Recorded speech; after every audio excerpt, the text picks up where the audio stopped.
morning. My name is Richard Wexler, and this is Caring in America, the podcast for caregivers and care recipients. So, like I do on every episode, who am I? Why am I doing this? So, go back about 19 years. I'm minding my own business in the software industry, married later, two small children, one 11, one 7. And all of a sudden, we start getting phone calls that turns out to be 4 phone calls, both my wife's parents, both of my parents extremely ill. And we were the average American couple, hadn't talked about it, hadn't planned for it. And now, what do? So we started a brand new adventure in our life that lasted 14 years until the last parent passed away at 96 in 2019. Reversed the clock back about 16, 17 years, left what I was doing in the software industry because I could barely spell the word care, started my company Points of Life, eventually started educating people around the country about what it means to age and what it means to need care. About a year or so ago, as I was aging, started the podcast to hopefully reach out to more people. So we have a special guest this morning, and I want to start by introducing her via her bio, Steph Bayerl. Steph has been working in the elder care industry for about 15 years, starting out as an activity assistant at a local assisted living, and then moving on to her local area agency on aging for nearly a decade. She focused on educating community members, especially caregivers, through marketing, planning, and communication. Her life changed about a year ago in March of 2023 when her dad was diagnosed with early onset Alzheimer's. With that, and feeling the need to explore her calling as a death doula, she took a leap of faith and started her own marketing business with a goal to be able to allow flexibility to help support her parents and start diving into death care. Are you there, Steph? I am. Thank you for having me on today. Good morning. So where are you in the country? Where are you sitting, ma'am? I am in Wisconsin. Wow. What's your temperature like today? It's actually beautiful today. It's going to hit mid 60s. So after having snow last week, this is perfect. Wow, that's quite amazing. Well, I'd like to dive into this, and obviously, as I said, your life changed in March of last year. Can you talk for a couple minutes before the diagnosis? What was life like? What was every day like? And then we'll start talking after that about how that changed once your dad got that diagnosis. Sure. So my mom started recording that there was some memory loss in 2018. So in my mind, for you to notice it enough to record it, probably started a few years before that. Um, in about 2020, right before the pandemic hit, my dad did see a neurologist, and he was diagnosed with depression at the time, which that can mimic signs of dementia or Alzheimer's. Um, at that point in their life, my mom didn't feel that the diagnosis was completely accurate or that the neurologist, not that he wasn't doing his job, because I'm sure he was, but that she just didn't feel supported with that or through that diagnosis or what that could mean. It was just put him on a medication and didn't really talk about side effects or anything like that. So when they didn't end up doing anything at that time, she started doing different research of alternative things that may mimic dementia or cause memory loss. And we live in Wisconsin. We have ticks around. We have a cabin up north. Our dogs have been bit. I think all of us have been bit by ticks. So one thing that we have heard about is that there are also tick diseases or viruses that could mimic those symptoms. So she actually started having him see a nutritional counselor, and they did so many tests. They ran blood work, they checked every vitamin level, they were able to see the different level of metals in his body, every virus, whether it was like tick-borne or not, that he had since birth, which the testing itself to me was fascinating to see. Um, our hope was that it was something like that, something that could have a root cause, something to blame or look at of this is why he has these symptoms. Um, he ended up doing a huge detox because he had really high heavy metals in his system, and did that for about a year and a half before they ended up going back to kind of the medical system. In his case, unfortunately, it was not any of those. So going back to the neurologist in 2021, they diagnosed him with MCI, which is mild cognitive impairment, and said it was pretty early that they feel that, he was diagnosed with that. And about 2 to 3 weeks later, he was essentially forced to retire. Wow. So he ended up going on short-term disability just a few weeks before his 50th birthday. Wow. And that was a shock to So us. he's 50, he's still around 50 years old. How old is he right now? He turned 60 last Oh, fall. okay. Wow. Hmm. Wow. Wow. And as I went through with our parents and you're going through, I mean, talk about you get that diagnosis in March of last year. How does that start affecting you? And we'll talk about your dad in a second, but how does that start affecting you? How is that affecting your family? How is that affecting you from a professional standpoint, personal standpoint?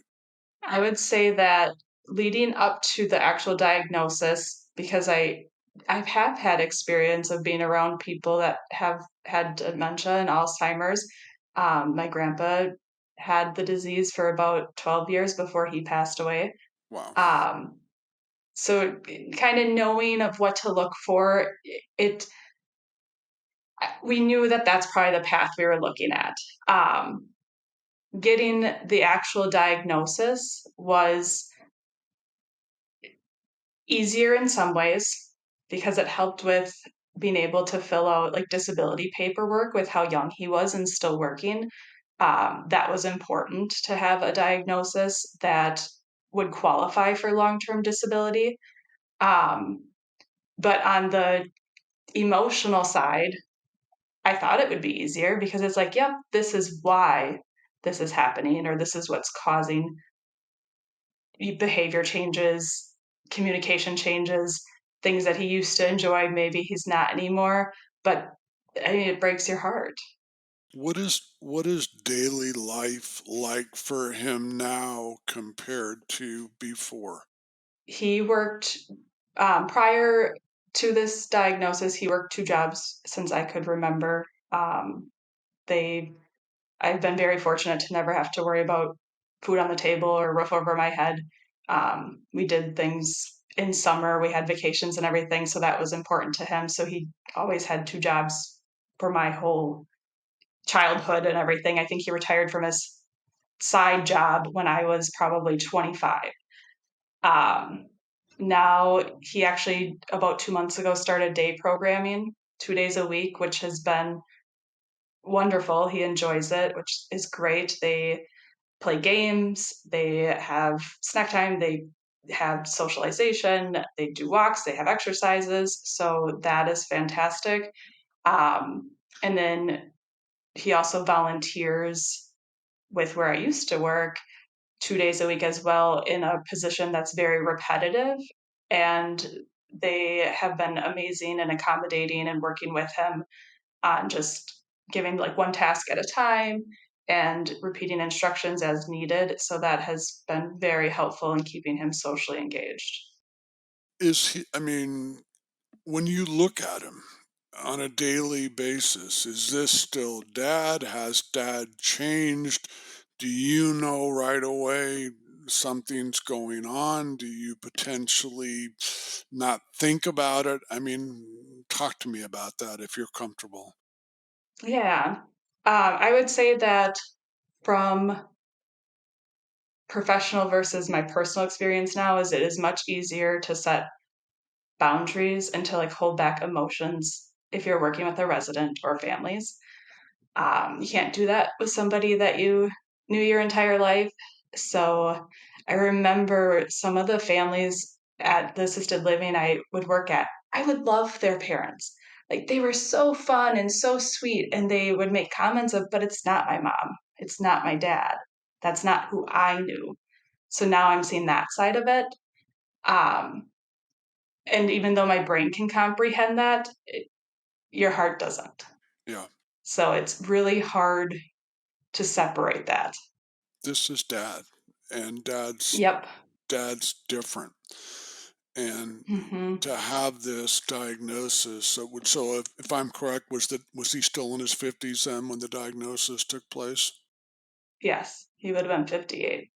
Was your grandfather as young? Is that his father or the other side of your family? His dad was diagnosed at 64. So technically early onset, but because 65 is where it's under 65 is considered early onset. But this is very early. So you kind of talked about his daily engagement, and I want our listeners, a lot of our listeners may be dealing with a family member with this disease, with dementia, with Alzheimer's. It is obviously, as you know personally, extremely challenging. So his daily activity, the socialization, the engagement, and you kind of talked about that. Can you talk a little further about that as well? Sure. Um, my parents have, well, I should back up a little bit. My grandparents played cards their entire life. I grew up playing cards. So my parents and them still get together, try to do it weekly at least to play card games. That keeps his brain engaged, as well as theirs. So it's a win win for everyone. Um, he, my dad, has always been a fixer. They built their cabin. They've done remodels on so many different projects in their house, in their cabin, in my house, in my sister's house. And I think that was one of the hardest things to wrap my brain around is that the thought process or the math of trying to figure out how something has to be screwed together or whatever it is. I think that was the first indication for me that my dad is kind of slipping away. So trying to find ways that keeps those hobbies of his um, still going has been a little tricky. We try to find things he can tinker with that won't cause any harm to him or to whatever he's working on. But that has been a little difficult. He's not one to really do like word searches or things like that, or doing puzzles aren't really his cup of tea. Um, so just trying to find socialization has been important. We battled, I shouldn't say battled, but when we first got the diagnosis, it's there's a stigma around it, and he's young. He doesn't look old. Um, so we tried to balance who do we tell, how, when. Um, and at first, there was some shock for us. So it was, I don't want to say like shame around it or guilt, but we didn't know how to have that conversation with others. And we didn't know how others were going to respond. But knowing we needed to build a support network and have this socialization, we ended up telling close family and especially my parents' neighbors so that if they saw anything that kind of looked strange, just to be extra, have eyes on him and just say hi if you're walking by or anything, just to take that little extra step to be involved in his day and his family as well. I would say that some of his siblings, they've probably seen more in the last year than probably the last decade combined, just because they really rallied around it and are supporting them. They go to concerts. Music does wonders for everyone, but it helps, especially there's so many studies that show that it helps evoke emotion with those that have forms of dementia. It helps to reminisce and to bring those memories back. So concerts have been great. Just trying to find ways to still get them out into the world and Right. involved in it. No, this is great information for the folks that are listening as we talk about. It's a very difficult disease to go from, as we talked about before, who your dad was and what you saw, to what the realization is of where he is now. I know one thing in your bio, and I know one thing we've talked about briefly, and if you could maybe expand on this a little bit more, and that's death care. I don't know if I've ever heard that exact terminology. If you can explain that a little more and what that is. Sure. So death care can be anything with the end of life. So end of life and death already have a stigma around it, a lot of fear around it. People do not like thinking about or talking about it. So trying to break that stigma down of talking about death is not going to bring it to you, but it could help you plan for the future. We're all going to die someday. So I'm really trying to bring education around the importance of planning ahead, knowing what options are out there before you are in a situation of your loved one dying or you get a terminal diagnosis and it's more crisis mode. Um, your emotions are involved then too, but there are so many options that people don't know about depending on where you live. There's different eco-friendly death alternative options. You could have home funerals. There are so many different things that we just don't know about. And if you go to the funeral home that's a block away and you look at their services, you probably aren't going to look anywhere else. So one of my goals is to help educate families and people that have a terminal illness or are dying, and to help support them in whatever emotional or spiritual capacity that is. So it would be a non-medical um, pathway. It would complement like hospice, but it's a different, more one on one holistic approach to that. So, are you working within, as you said, individuals one on one? If one of our listeners wanted to talk to you, is that something that's feasible? Sure, there's death doulas. It's a ancient practice, but kind of a new field all over the United States. So wherever you live, there are different directories for death doulas. I don't know if there's really any in my area, but there's a few throughout the state. So it definitely could get you connected to someone that's in your area that would be able to assist with that. So you said something, and I kind of giggle a little bit. I mean, we're all going to pass away at some point. And I don't think we figured out a way to not let that happen.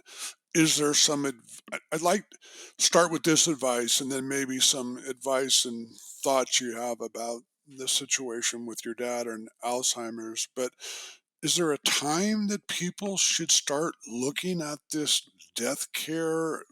What are your thoughts about that? And I mean, we talk about palliative care, we talk about hospice, we get to eventual planning for a funeral, cremation, whatever it may be. When should people start thinking about this? So having a will in place and your power of attorney looked at and everything, all that paperwork done, do that in your 20s, in your 30s. You can update it as many times as you want. But having that, prepared as early as possible is great because we never know when we're going to die. We hope that we are much, much older and die in our sleep peacefully, but that would be a great death and a great way to go, but that's not what it always happens. Um, if you seek out a death doula or the death care practices, it'd probably be similar to hospice, where you know you have a terminal illness, which is usually defined as 6 months or less to live. That's definitely when I would look at bringing in those supports. But even if you're aging and it's going to be here at some point, you could still make those connections and learn what's in the area. What maybe you did your will or your funeral planning a decade ago, and there's other options now. So just even reviewing that and seeing if there's anything different that you want to change. No, that's fantastic advice, and I can't believe I'm about to say what I am, but we're 20 minutes into our conversation, and I don't think I've brought up that four-letter dirty word yet called plan, but I need to. And obviously, what you're talking about, and we can't plan that someone's going to get ill or someone's going to fall and break something or a combination thereof. It happens, but we can plan like you're talking about the estate plan, trust, will, all the appropriate documents, conversations with our loved ones. And folks, you've heard me say this a lot. It will make it easier. It's never going to be easy when a loved one around you has an illness, has an injury from a fall, may have both, but getting ahead of it and planning is just so critical. And with that, as we kind of get ready to wrap up, what is your advice for people? I mean, this is really hard. Again, you go, there's dad, then all of a sudden, dad changes. Steph, do you have any advice you could help people with? I think my biggest thing that I'm continuing to practice on, I'm doing my best, is to find joy in the small things. If I'm with my dad, he is different than he was 5 years ago. I'm seeing the side of my dad's not who I knew that my entire life growing up, but he is happy, and that's what matters. So I need to be present and be aware of that, and it helps me find peace and be more accepting to what we're doing or like how we're interacting, because I need to change with that as well. And really, it'll help me grow as a person, and especially with finding patience. No, that's incredible advice. Again, as we kind of get ready to close, I'll give you folks an email where you can contact me in a couple minutes. But I want to ask Steph if she wants to give any contact information. It's up to her, and also both from a death care standpoint, if you wanted to talk with her, and also from her marketing business that we really haven't talked that much about. But would you like to give out any contact information stuff? Sure. I do have an email for the marketing business, and in the works of creating one for the death care. Hopefully, it'll be launched at the end of this month. But if anyone wanted to reach out, the marketing email for either way would be perfect. So it's my name, Steph, at popbees is my marketing business, .com. Perfect. This has been a great conversation, a lot of information, folks. I hope it helps. As I talk about on every episode, if you want to reach out to me, you're in this industry, you'd like to have a conversation with me, you'd like to make some comments, you have questions, please reach out to me. The email is eldered2023@gmail.com. And with that, I want to thank Steph again, folks, as I say on every episode. Until we talk again, have yourself an awesome day.